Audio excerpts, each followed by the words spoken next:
আসসালামু আলাইকুম everyone, it's Amina from voice and BD. কেমন আছেন সবাই? আশা করি মান আল্লাহ তাআলার অশেষ রহমতে আপনারা সবাই ভালো আছেন।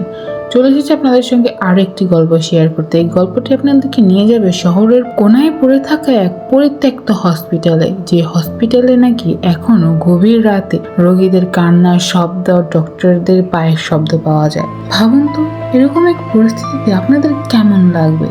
তো চলুন বেশি দেরি না করে শুরু করা যাক আমাদের আজকের গল্প। ভয়জন বিডি প্রেজেন্ট অভিশপ্ত হাসপাতাল।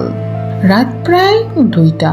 শহরের এক প্রান্তে বহু বছর ধরে বন্ধ পড়ে থাকা এক হাসপাতাল নিয়ে নানা গুজব ছড়িয়েছিল। লোকজন বলতো সেখানে মাঝরাতে এখনো রোগীদের কান্না আর ডক্টরদের পায়ের শব্দ শোনা যায়। এই রহস্যের সত্যতা জানতে ইউটিউবার রাহুল এক রাতে ক্যামেরা নিয়ে হসপিটালটিতে ঢুকে পড়ল। ভেতরে ঢুকতেই সে দেখলো ধুলোয় ঢাকা করিডোরে ভাঙা হুইল চেয়ার আর মরিচে ধরা স্ট্রেচার।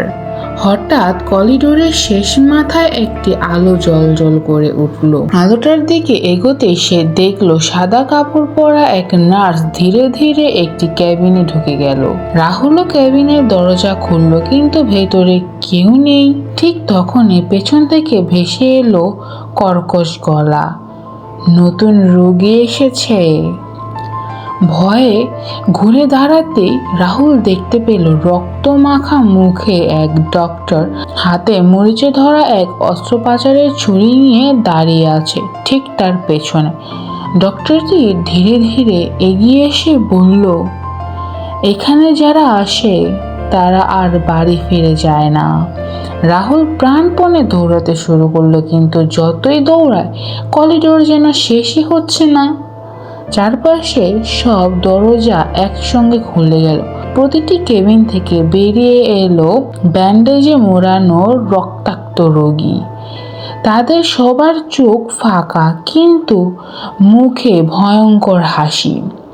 হঠাৎ পুরো হাসপাতালের লাইট নিভে গেল। কয়েক সেকেন্ড পর আবার আলো জ্বলতেই রাহুলের ক্যামেরাটি মেঝেতে পড়ে থাকতে দেখা গেল, কিন্তু রাহুল কোথাও নেই। পরদিন সকালে পুলিশ শুধু ক্যামেরাটি উদ্ধার করলো। ভিডিওর শেষ 5 সেকেন্ডে দেখা গেল রাহুল অপারেশন টেবিলে শুয়ে আছে, আর সেই মৃত ডাক্তার ক্যামেরার দিকে তাকিয়ে ধীরে ধীরে বলছে, পরের রোগীর অপেক্ষা করছি। আজকের জন্য এই পর্যন্তই। কেমন লাগলো আপনাদের গল্পটি? যদি আপনাদের ভালো লেগে থাকে তাহলে একটি লাইক, কমেন্ট এবং চ্যানেলে নতুন হলে চ্যানেলটিকে সাবস্ক্রাইব করে দেবেন। আল্লাহ হাফেজ।